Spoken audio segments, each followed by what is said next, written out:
In these uncertain economic times, it's easy to be worried about protecting your wealth, your hard-earned savings, and your family's financial future.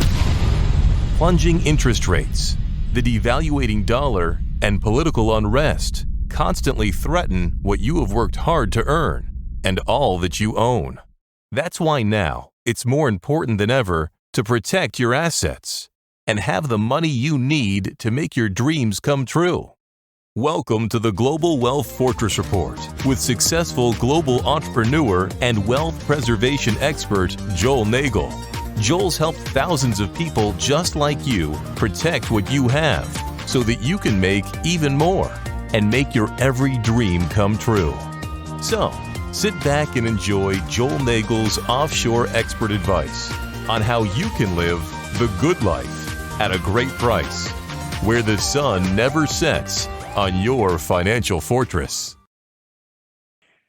Hi, this is Carib Carter-Clues, and welcome to Joel Nagel's Global Wealth Fortress Report with your host, Joel Nagel, America's #1 offshore asset protection attorney. And Joel, today I would like to talk to you about a business offshore. What do you say? Sounds great. I'm presently at the North American Bitcoin Conference, and it's a wacky, crazy, very loud vibe. And I've found a little room off one of the corridors where it's kind of quiet, but I apologize in advance if we get any crazy noise going on here. Well, this is great. I'm glad you're there because tomorrow we're going to be talking with Mike Cobb about that, some about that conference. Also, El Zante. Mike's here as well, and he's here as well. And it seems like everybody who's anybody in the Bitcoin or crypto space is here. And it's not like a normal conference. I mean, you pull up to the convention center, and it's lined with Lamborghinis and Ferraris and Rolls Royces, and there's a lot of the loud blaring music never stops.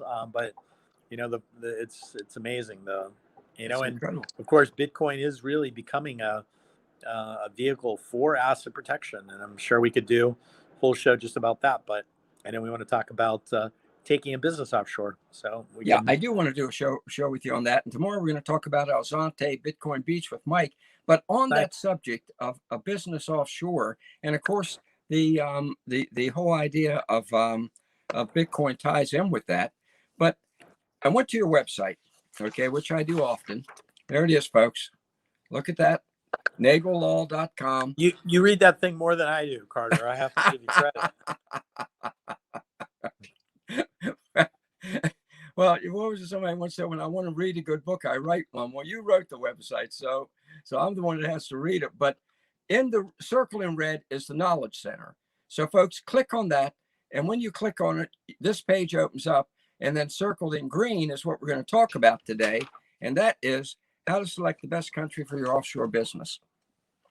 Because I think, Joel, we have a lot of Offshore Club members who want to make their move offshore, and some of them have a good, substantial fixed income. It's no problem, but they still want to make some extra money, or there's some younger ones who actually want to start a business offshore. You're the expert on it. So what's the first thing you say? Let's say Joe walks into you and says, Joel, I want to open a business offshore, Honduras, Guatemala, Nicaragua, Belize. What is the first thing you would say to them? The first thing. Well, before I want to talk about jurisdiction and structures and things like that, I want to understand the person, and I want to understand their background. I think a lot of people, they think, I mean, we get clients at both ends of the spectrum, right? So we have people who are moving to that part of the world you just mentioned as retirees, but like you say, they don't want to really sit in the rocking chair and watch the sun go down. And we get young people who are, just kind of starting out. And those are two, very different groups. When I'm talking to, the older crowd, I want to really understand, well, what is it that you did in your career?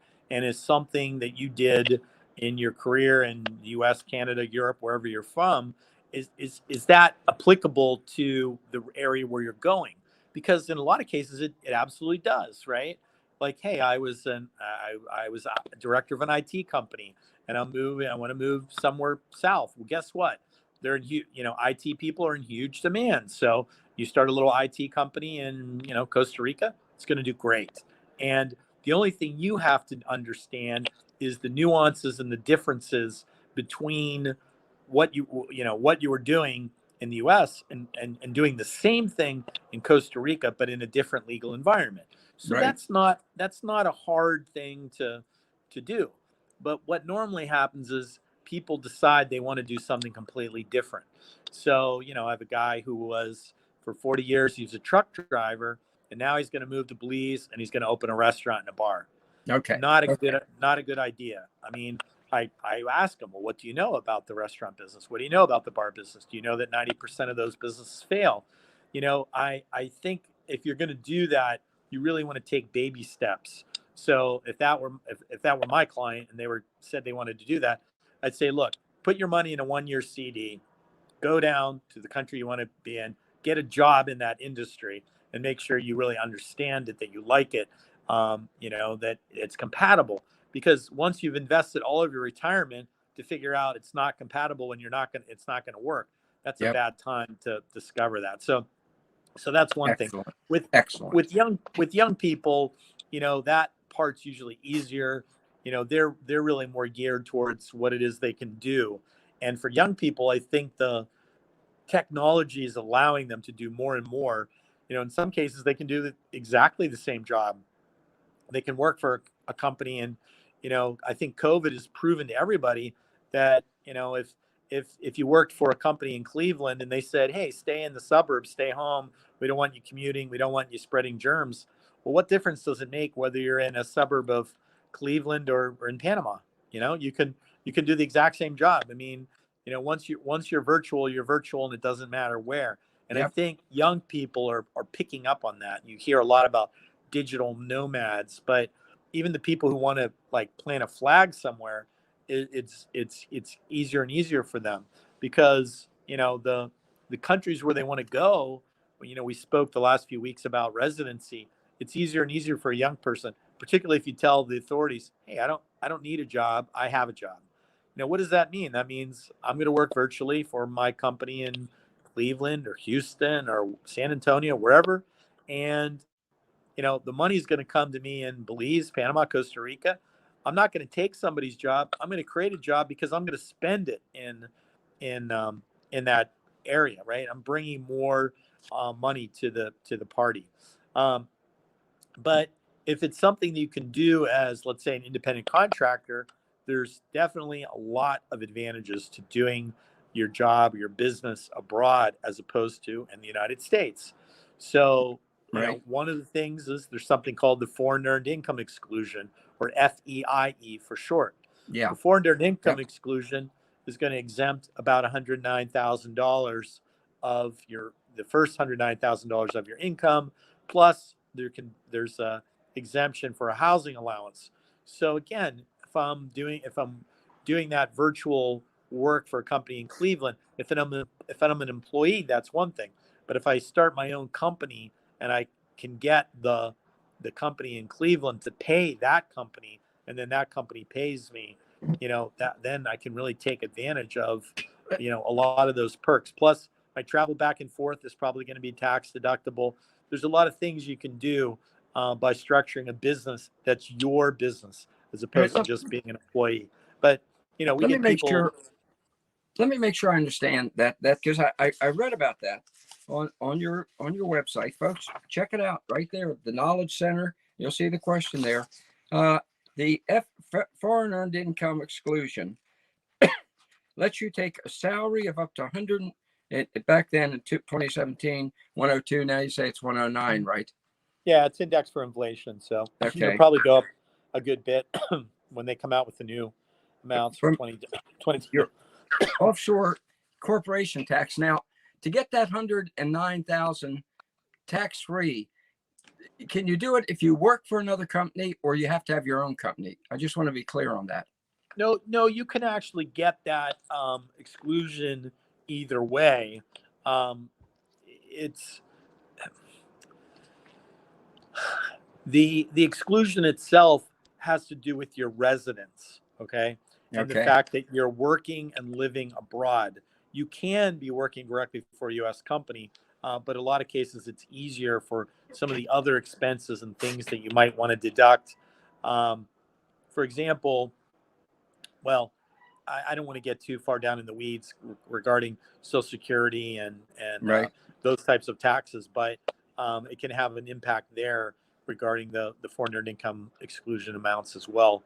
Um, most people find that if if you're going to be a direct employee, no problem, stay a direct employee.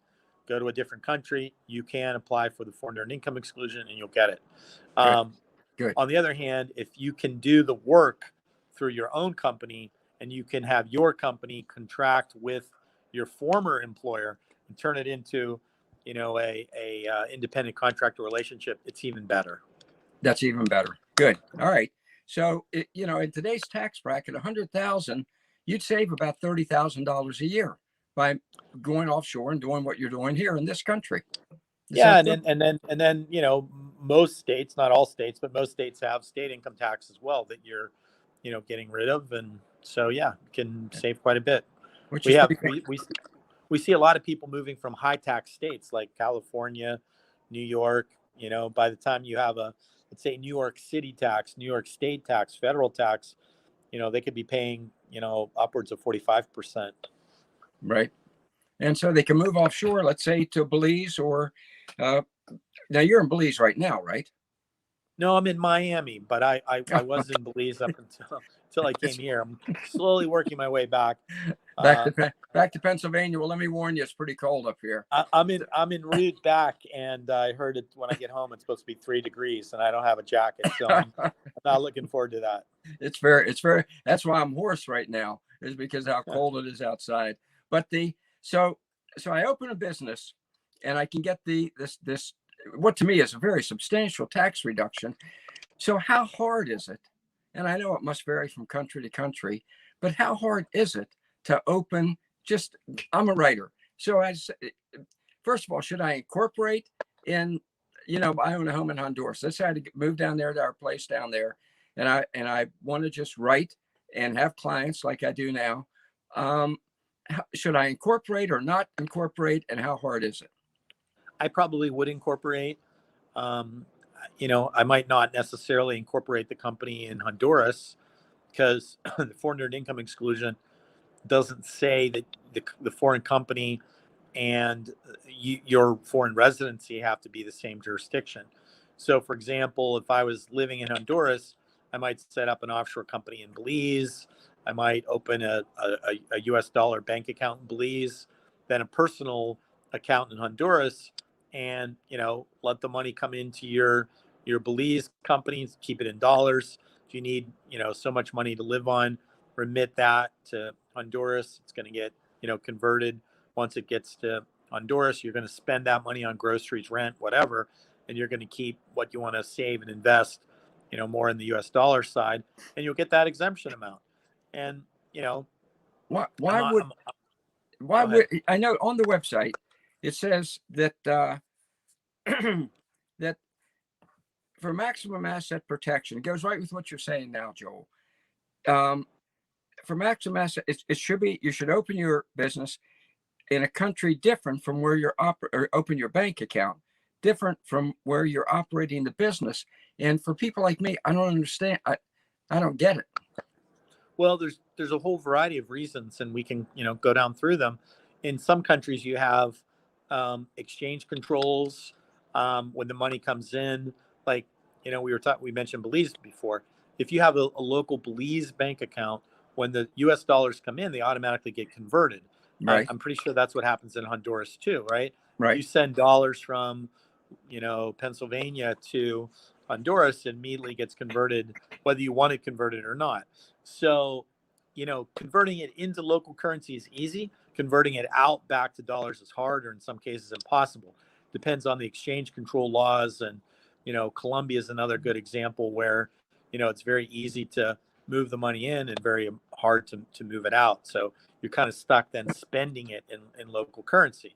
So, that's one reason. But other reasons include things like lawsuits.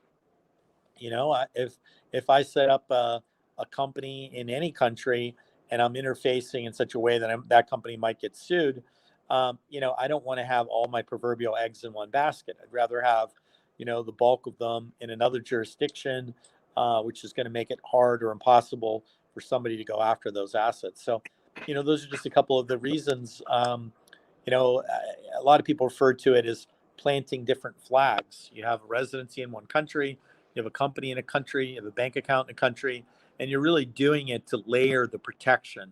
When we talk about asset protection, it's really designed to make it very difficult, if not impossible. I never use the word impossible, but you don't ever want to be the low-hanging fruit. Someone comes in, you live in a place, your company's there, your bank accounts are there, they get an order from a local judge to freeze your accounts, and presto, you're out of luck. But if you have things spread out, we have clients that they even have their personal accounts in different countries and their business accounts in different countries, and they're not the same countries. So they can, they want to make sure no matter what happens that they can access money. All right, one final question, not because I'm anxious to get off, but because that little thing just kept saying, like an idiot, I forgot to plug in my battery. And that is, this has been great information, but let me ask you one final question, and I hope it lasts long enough for the answer. How about having a company doing business in the U.S. and having my company incorporated in Belize? Any advantage there? No, not really. I No? do get that question a lot, Carter. And, the thing is, a foreign company doing business in the U.S. has to register, and it still has to pay its local and federal taxes. It ends up being exactly the same as a U.S. company, except it's more bureaucratic because of the registrations you have to do. So it's really better if you use that strategy for your foreign business, for your foreign activity, or if you live abroad. And in your case, for example, if you want to write abroad, people are paying you for doing that writing, and they pay your company in Honduras or Belize or whatever it is, then you're going to be able to take advantage of the foreign earned income exclusion. And if you save $20,000, $30,000, $40,000 in taxes, that's more money you have for your lifestyle, for visiting your family back in the States, or whatever you want to do. It's like giving yourself a 30% raise. That's fantastic. Joel, thank you for helping to save money. And now I have to save my battery, which is very embarrassing for not noticing, but I appreciate it. This has been great. It's always good talking to you, Carter. Thank you. It's always a real pleasure. Thank you very much, sir. Thank you for joining us on Joel Nagel's Global Wealth Fortress Report. Great information on opening a business. Go to nagellaw.com, and the answers are there. If not, send them to me, and we'll ask them next time we're on with Joel. Thanks for joining us. I appreciate it.